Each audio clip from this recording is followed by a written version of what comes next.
Өнөөдрийн лекцийн сэдэв баримтын судалгаа. Үүлийн судалгаанд бид чанарын судалгааны арга болох үндсэн 4 аргыг ашигладаг нэг нь баримтын арга юм. Тэгэхээр бид баримтын аргыг үүлийн судалгаанд хэрхэн хэрэглэх талаар энэхүү лекцээр үзэх болно. Ер нь баримтыг дотор нь анх дахьч, хоёр дахьч баримт гэж хуваадаг. Тэгвэл анх дахьч болон хоёр дахьч баримт дээр тулгуурлан тухайн он, цаг хугацаа, альва юмс үзэгдлийг тогтсон гормын дагуу шинжилж дүгнэх аргыг баримтын арга гэж нэрлэдэг. Энэ аргаар баримтын агуулгыг тухайн баримт үйлдсэн газар, хугацааг, үйлдэгчийг, баримтын хэрэглэгчийг, баримт хэрэглэгдэж байсан юмсыг орчинтой нь холбон судалдаг. Тэгэхээр өнөөдөр бидэнд маш том өөрчлөлтүүд гарч байна. Урд нь бид магадгүй өмнөх тогтолцоо, өмнөх үеийгээ хоцрогдсон, хуучирсан гэж үзээд төдийлөн анзаараагүй өнгөрсөн шүү дээ. Тэгвэл ардчилсан хувьсгал яснаас хойш 30 жилийн дараа бүх юмс үзэгдэл ойлгомжтой болж цаашдаа тухайн улс орны газар шороо, нутаг дэвсгэр, орчин, цаг агаар хүн амынхын онцлог байдалд үндэслэж альва улс орн хөгждөг, магадгүй байгууллагч хөгждөг гэж үздэг болсон энэ цаг үед бид өмнөх хийсэн зүйлийн баримтын аргаар судлах зайлшгүй хэрэгцээ шаардлага үүсээд байгаа юм аа. Бичиг баримт нь хувь хүн, хамт олон, тодорхой бүлгийн тухай цогцоороо нийгмийн үйл ажиллагааны үр дүн ба үйл явцын тухай мэдээг агуулдаг. Тийм учраас бид бичиг баримтанд хувь хүний хадгалж үлдээсэн материал, хамт олонны тайлан, магадгүй тодорхой бүлэг, мөн нийгмийн үйл ажиллагаанд болж исэн үйл явцууд, сонин хэвлийн материалууд, энэ бүх зүйлийг бичигдсэн мэдээг баримт болгон ашигладаг байна. Тэгэхээр баримтын агуулгыг тухайн үүссэн орчин, зориулалт, гадаад хүчин зүйлстэй хамтдаган судалдаг. Заримдаа бид нар энэ ялангуяа боловсролын сургалтанд, судалгаанд энэ арга бол хуучирсан, тухайн үед бол тийм сайн биш байсан гэх мэтчлэнгээр одоогийнхан орчин хөгжилтэй нь холбож үзэх гэдэг. Тэгвэл тухайн үед амьдарч байсан хүмүүс тухайн цаг үедээ магадгүй өнөөдрийн бидний хуучирсан гэсэн арга зохицож илүү үн цэнтэй байсан байдаг. Ийм учраас баримтын мэдээллийн үнэн бодитойг бий болгохын тулд бусад их үүсвэртэй тулгах, магадгүй тэр цаг он жилүүдэд амьд сэрүүн өнөөдрийг хүртэл байгаа хүмүүстэй, тэр үед ажиллаж амьдарч исэн хүмүүстэй холбогдож боломжит аргыг бас ярилцах аргаар ашиглаж тодруулж авдаг байна. Жишээлбэл би та бүхэнд Жавар хураг цагаар гээд 1995 онд эрүүл мэнд сургалт сурталчилгааны институт анх удаа эрүүл мэндийн тухайн үед эрүүл мэнд нийгмийн хамгааллын яамны дэргэд байгуулагдсан. Ингээд энэ институтийн хамт олон анхны сургалтын киногоо хийхээр болсон. Тухайн он жилүүдэд эрүүл мэндийн яам, асаргаа сувилгааны тухай кино хийх бол яг энэ чиглэлээр ажиллаж байгаа мэргэжилтнүүдийг хүний нөөцөнд хайж олдог байсан. Одоо үед жоохон асуудалтай байгаа нь таньдаг талаараа юм уу, нэг сургууль төгссөн хүмүүсээ л хамтдаа ажиллах юм уу, төсөл хөтөлбөрт оруулдаг ийм том алдаа гарчаад хөгжихгүй байна гэж үзэж болохоор. Тэгэхээр 1995 онд Наримдал дүүргийн одоогийн Баянзүрх дүүргийн хүүхдийн эмнэлэгт хүүхдийн эмчээр, тасгийн эрхлэгчээр ажиллаж байлаа. Тэгээд тухайн үед Оросд сургууль төгсөж ирээд хүүхэд гэдэг хүнийг, жижигхэн хүнийг эмчлэхийн тулд, асран сувилгын тулд 6 жил суралцж байхад багш нарын маань хэлж ярьж исэн зүйл хүүхдэд эм тариа бичиж өгж олохгүй, Хэрвээ бичих юм өгөх юм бол өөрөө амсаж үзэж бараг өөрөө тариагаа хийх ёстой гэж зөвлөдөг байсан. Гэтэл сургуулаа төгсөөд ажлын гараагаа эхлэхэд бидний оюутан байхад үзэжсэн тэр үйл явц тис өөр байсан л да. Өөрөөр хэлбэл асаргаа савилгааг үл тоон ердөө л им тарианд чүтсэн эцэг эхчүүдтэй тэгээд тухайн үед хэр их им тариа бичдэг эмч нь хамгийн сайн мундаг эмч тариа сайн хийдэг судас олдог савлигчийг алтан талтаа савлигч гэж бүр нэрлэсэн байсан. Ингээд тэр эмнэлэгтээ ажиллаж байгаад 1991 онд зүүнний курсыг төгснөхийн дараа зүү төөнүүрээр хануур самнуураар хүүхдийн өвчний үед эмчлэн савлах боломжтой болж зэвсэгтэй болсон юм. Тэгээд тэр үед зуны 3 сар 4 жил хүүхдүүдийн дунд зөвхөн асаргаа савилгаагаар эмчлэх тасаг байгуулж ажиллаж байсан. Яг энэ туршлагыг мань үнэлж эрүүл мэндийн яамнаас Дэлхийн эрүүл мэндийн байгууллагын санхүүжилтээр амьсгалын замын зочмог халдварын үед хүүхдийг асран савлах талаар сургалтын кино хийх юм даалгавар өгсөн юм. Тэгээд кино зохиолоо бичиж тухайн эрүүл мэнд сурталчилгааны студийн баг хамт олон мэрэгжлийн зураглаач, редактор, сэтгүүлч хүмүүстэй хамтран энэхүү бүтээл дээр ажилласан юм аа. Гэхдээ тухайн үед сургалтын анхны кино байсан. Дээрээс нь баримтат олон уран сайхны кино хийдэг хүмүүс нь илүү уран сайхны халил, уран сайхны аргаар нэвтрүүлэг хийх болсноос болоод тухайн үед амьсгалын замын зочмог халдварын үед асаргаа савилгаагаар эмчлэх зураг авалт нь илүү тухайн үед Улаанбаатар хотод ядуурл бий болж цагаан даваан дээр хогийн цэг дээр хүмүүс дөнгөж амьдарч эхэлсэн.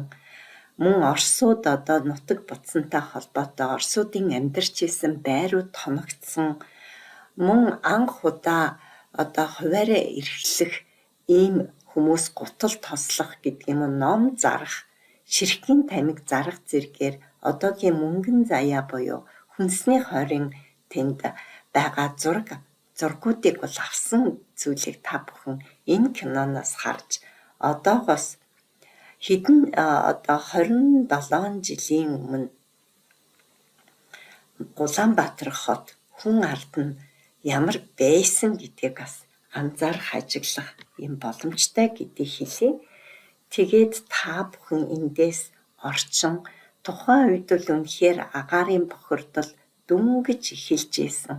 Яадаг гэвэл ядуурл эхэлж исэн учраас түлэг түлээгүй болж хог шатаадаг болж эхэлж исэн. Гэр оронд агааржуулалт дутагдаж эхэлсэн.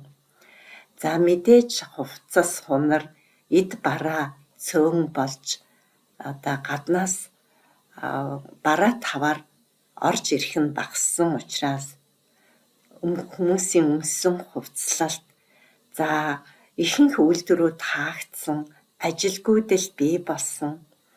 Мөн түргэнээр буюу тусламж үйлчилгээг зөвхөн яаралтай тусламжаар авдаг. Поликлиникууд яг жинхэнэ зорилгоороо ажиллаж чадаагүй.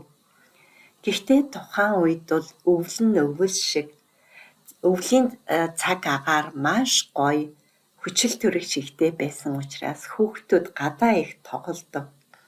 Хүүхдийн цангинсан дөө өвлийн өдрүүдэд их сонсогддог байсан. Гадаа маш сайхан цаг агаартай байсан учраас хүүхдийн эмч нар 2 цаг тутам агаар оруулахыг гих мэтчлэнгээр энэ бүх үйл явц энэ кинон дээр гарч байгаа.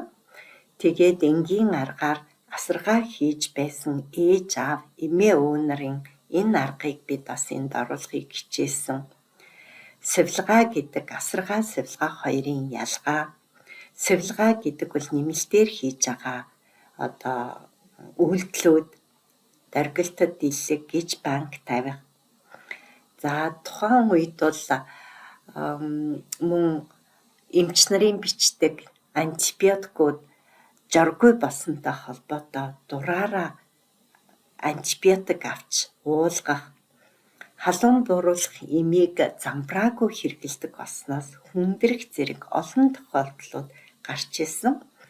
Тухайн он жилүүдэд вирусээр үүсгэгддэг ханиадууд их байсан учраас тарих хавгнах, хоолоо бочурч, хоолоо боох гих зэрэг олон асуудлыг та бүхэн энэ киноноос үзэж олно. Хэдийгээр 27 жил өнгөрсөн ч гэсэндээ асаргаа савилгааныхын зөвлөгөө өнөөдөр хүртэл хуучраагүй байна. Тийм учраас та бүхэн энэ баримтан дээр үндэслээд тодорхой өгүүлийг судлах боломжтой гэсэн үг байна. За тэгээд бид энэ киноноос Жавар хурах цагаар гэсэн энэ киноноос хувцалтан дээр ямар алдаа гаргадаг байсан.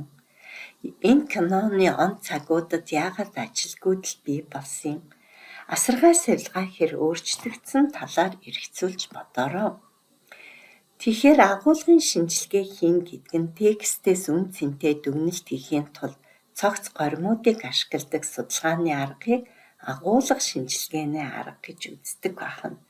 Өөрөөр хэлбэл өмнө нь тухайн он жилд баримт олж үлдсэн текст, бичвэрүүд, кинонууд мөн хүмүүсийн яриан дээр судалгаа хийнэ гэсэн үг ахны.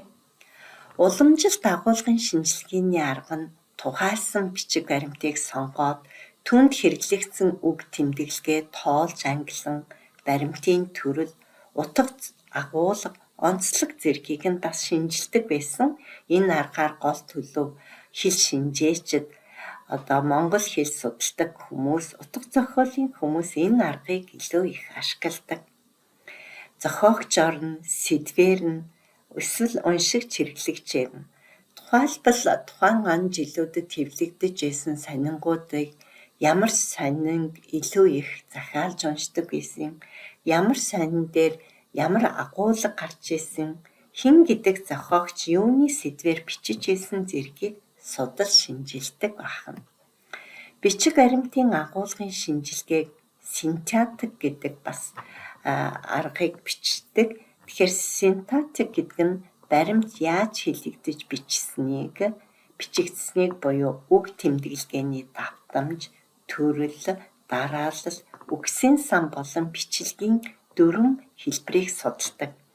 Жишээлбэл авилга гэдэг үг яг хэдэн оноос орж ирсэн, хандлага гэдэг үгийн түүх ямар байсан, хэдэн он хүртэл боловсролын бичиг баримт хуулинд хандлага гэдэг үг бичигддэггүй байсан гэх мэтчлэн. За хоёрт нь семантик нь болохоор баримтын ил ба давхар утгыг судалдаг. Өөрөөр хэлбэл сэдвийн агуулга судалгаа, эсвэл сэдвтэй холбогдох агуулгын судалгаач гэж нэрлэдэг. Жишээ нь зар мэдээ сонин дээр ямар агуулгаар энэ зар мэдээ өгдгийг гэдэг. Тэгээд судалгааны зорилго нь сэдвтэйгээ холбогдож баримтын агуулгыг тайлах, тэр баримт сэлтэн дээр задлан шинжилж нэгтгэн шинжлэх юм. Жишээлбэл зар мэдээ сонины 2014 оны 12 дугаар сараас 4 сар хүртэл эрчүүдтэй танилцъя гэж 2251 эмэгтэй зар өгсөн байдаг. Тэгвэл 2015 оны 6 сараас 10 сар хүртэл бүсгүйчүүдтэй танилцъя гэсэн болонд 8364 эрэгтэйчүүдийн зардал дүн шинжилгээ хийсэн байдаг. Эрэгтэйчүүдэд тавьсан шаардлага нь архи хэрэглэдэггүй гэсэн бол эмэгтэйчүүдэд эрчүүд шаардлага тавихдаа эрүүл гэж бичсэн байдаг. Тэгэхээр яг эрүүл гэдгийг яг задлан шинжлэх ийм судалгаа хэрэгцээ бий болсон байна. За мэдээж хүмүүсийн бичиг тэмдэглэсэн өдрийн тэмдэглэл бас их чухал байдаг. Хувийн бичиг баримт хэдий ч гэсэндээ тухайн хүний нийгэмд өөрөө бодол сэтгэж ухамсар, тухайн үеийн хүмүүсийн олон нийтийн санал бодол, хандлагыг судлахад юугаар сольшгүй их сурвалж гэж үздэг байна. За алтан бичиг баримтанд энэ өвчтний түүх, сувилгын түүхийг бас авч үздэг. Тэгэхээр өвчтний түүхэн дээр яг эмч нар яаж бичдгийг, ер нь өвчтний түүх гэдэг бичиг баримт юунд чиглэгдсэн бичиг баримтын хэдэн жил архивд хадгалагддгийг гэх мэтчлэн. За сувилгын түүх гэдгийг яг ямар боловсралтай сувилагч нар бичих ёстой юм.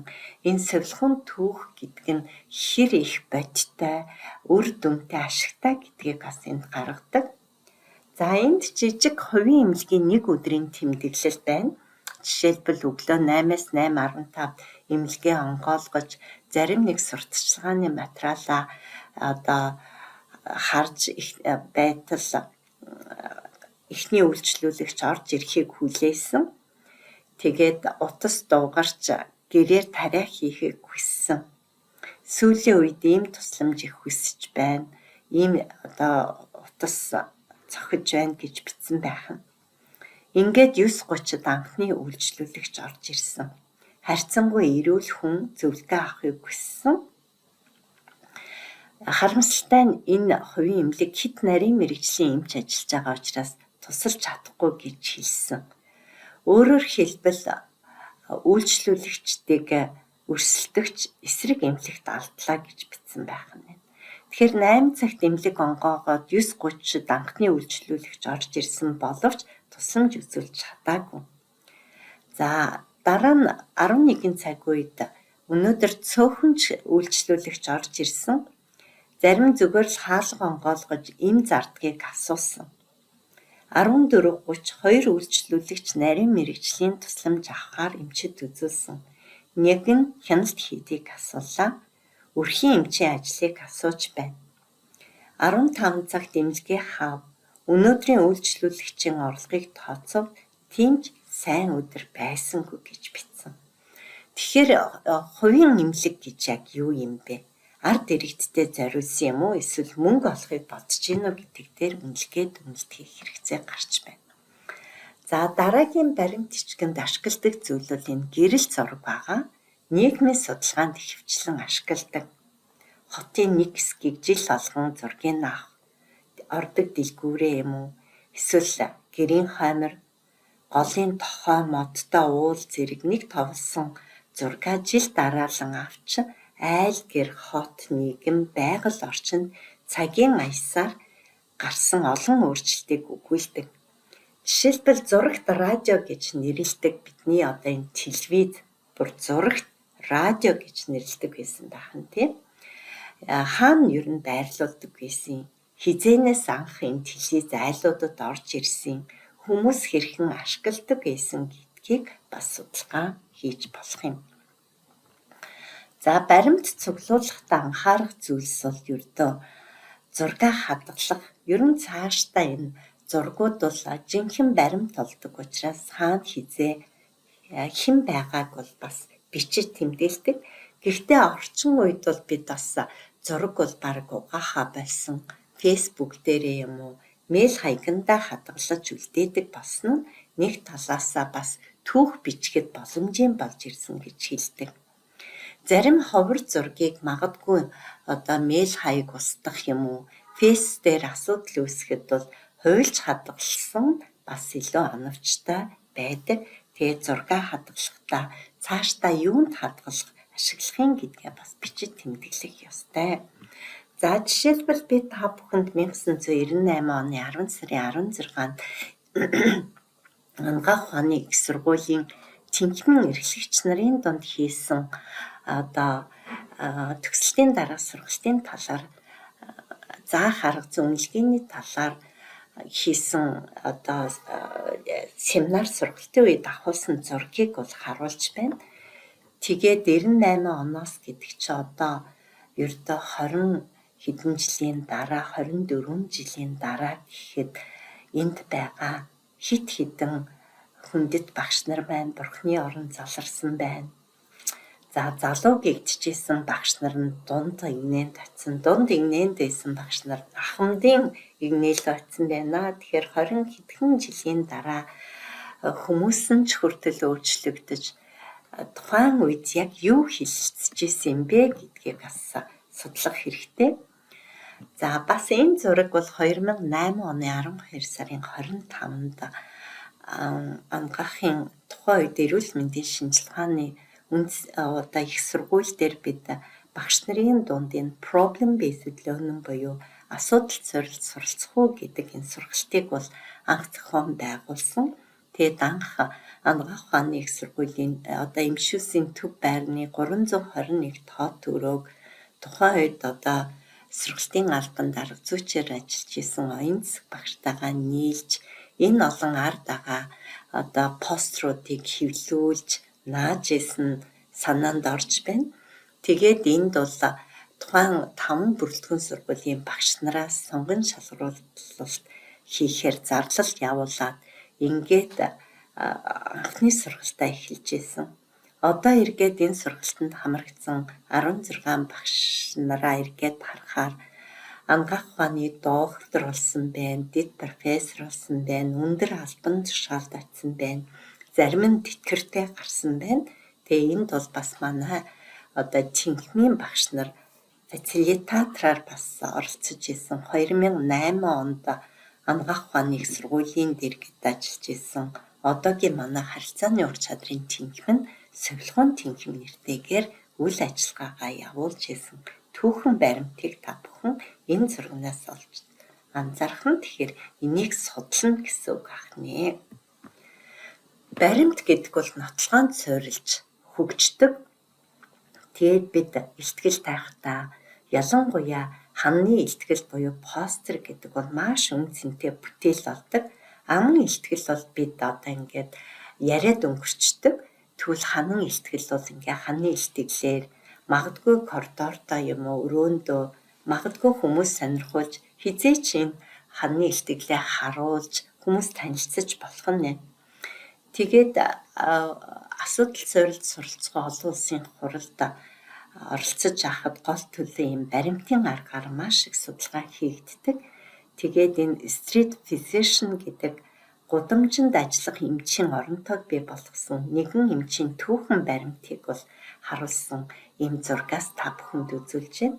За энэ хүн бол гудамжаар ингээд эмч маань явж агаад маш олон хүмүүс гэр оронгүй ямар нэгэн өвчин завиртай байгааг анзаараад эдэнд одоо даатгал байхгүй учраас тусламж үзүүлж чадахгүй юм байна.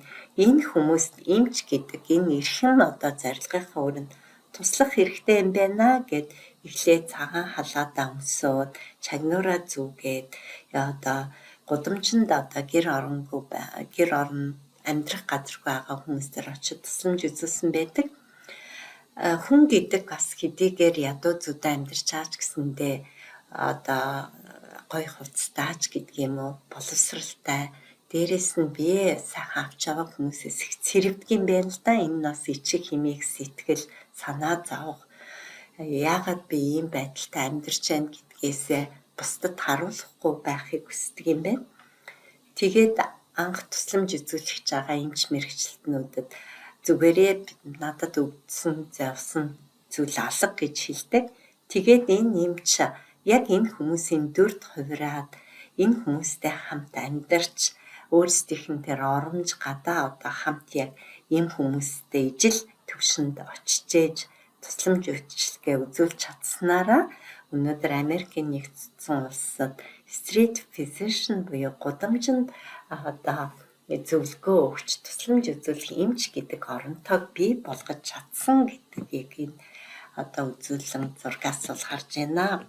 Ингээд та бүхэн өнөөдөр баримтын аргыг ашиглаж бид маш олон судалгаа хийх боломжтой. Ялангуяа багш нар өнөөдөр лекцийг ямар аргаар уншдаг байсан, яагаад өглөөний одоо сонин уншлага гэж нэрлэж ийсэн, хүмүүс яагаад маш их ном уншдаг байсан.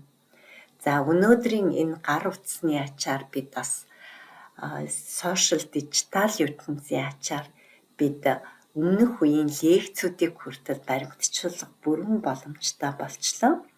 За эмч совилогч нар бол өнөөдөр энэ баримтын аргаар өнөөдөр бид үзэлгийн өрөө гэж яг юу юм өнөөдөр одоо энэ эмч совилогчийн харилцаа хандлага тухайн он жилүүдэд ямар түвшинд байсан гэдгийг зурагжуулж магадгүй эргээд тухайн үед ярьж исэн хүмүүсийн одоо бичиж тэмдэглэсэн баримтыг хүртэл судлах цаг үе ирсэн байна. Ингээд үеийн судалгаанд баримтын аргыг ашиглаад үзээрэй. Амжилт хүсье. Баярлалаа.